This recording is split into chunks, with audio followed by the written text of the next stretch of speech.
Been a while. Hello YouTubers, this is the noobifier on the 27th of November 2025. There was an hour-long Star Citizen live, lots of ships. If you like the content and the no bullshit format, please consider subscribing so you're able to see when the content is published. And it goes without saying that to make a summary video of official content, somebody at CIG needs to make official content. It's been since more than a month before CitizenCon, which is like 3 months ago. Thank you for your understanding. Stay subscribed and stay tuned. Jared did say in this show that he is planning to ramp it up.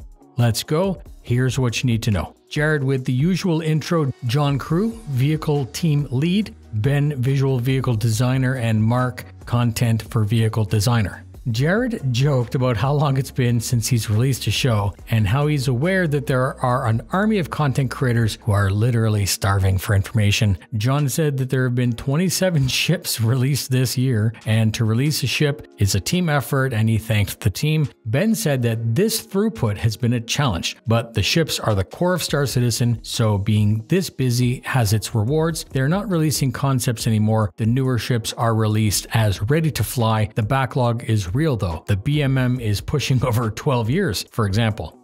John reiterated that many years ago they decided to only release the backlog of ships if they have the required gameplay, and most of what's left in the backlog are now held back only because of this. Jared moved to talk about engineering gameplay, which was announced as far back as 2021, and apparently that's being very close to release. Not only was Gold Pass and Item Pass a challenge to apply to the 200 ships, but now engineering needs to be applied to that fleet again before engineering is released. The three all agree that the current release plan is the best. Armor is expected to come out in the next patch. You're going to need to choose if energy weapons or ballistics are the way to go. So you can strip the shields down with energy and then switch over to ballistics to take out components behind the armor, behind the skin of the ship. Ben then re-explained Gold Standard again and then covered a list of ships that still need polish. Gold Standard is about bringing legacy assets up to the current with components, storage, lockers, animations, texture, lighting, and to lightly optimize the shape so that it makes more sense. They also mentioned the rework is another way that they can upgrade a ship, and then they mentioned that the Mark II is also the final way that they can update a ship. A Mark II is a larger set of changes to update because since it's been launched, the ship concept, and now at release, it may no longer make sense. So there will be an Aurora Gold Standard, and then they confirmed later that it'll actually be a Mark II. This isn't going to make anyone happy, but they're reducing the cargo capacity of many of the ships to keep up with the current needs of the game balance. The Aurora Mark II will include all of the legacy paint schemes from dating back to the Kickstarter.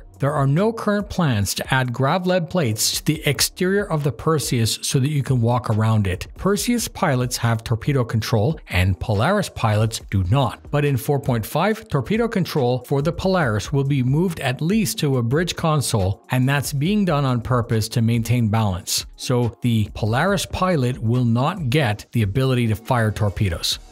They said that the Icarus is different because the fixed railgun needs to physically be aimed by the pilot or it won't shoot anything ever. They're working on ways to reload the Perseus weapons from internal storage. The Galaxy is designed to dock a Salvation and perform refining operations. They spoke about the Clipper and how it's purposefully weak from a balanced decision. It has size 1 shields, so in theory you should be able to 3D print replacement parts, whereas if it included a size 2 shield, that would not be possible and your game loop wouldn't include that. The Clipper is slow because of balance, not because it doesn't have enough engines. They're moving away from the idea of making crappy variants that are basically just weapon upgrades packages. The Clipper isn't the only in the generalist ship class, so please wait for 2026, there's more to come. The categories in the ASOP terminal have been adjusted to make a lot more sense. Chat then asked if the ship team were stupid for making headlights very, very dim. They came back and said, no, they're not stupid and it's deliberate. And they also have plans to make another system which will address navigating in the dark, basically like night vision, but not.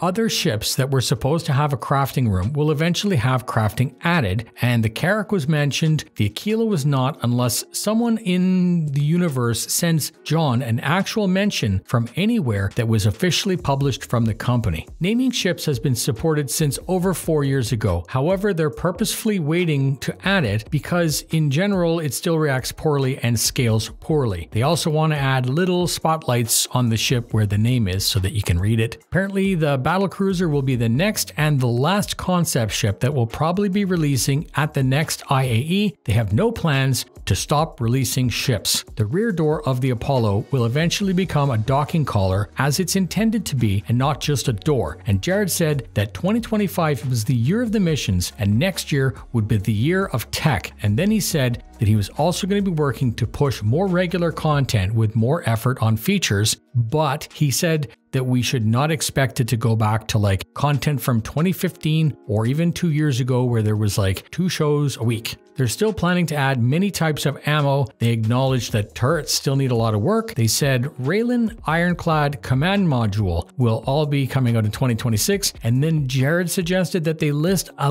who will have ships releasing in 2026. And that list is, prepare to take notes, Drake, RSI, Aegis, Anvil, Misk, Kruger, Grays, Origin, Gaddock, and Greycat. Again, we'll all have ships being released in 2026. That's it. If you like the content and got something out of it, please consider sharing with a friend or orgmate. Thank you very much for spending your time with me. It means a lot because I know I have been hit and miss lately. Fly safe and I'll see you in the verse.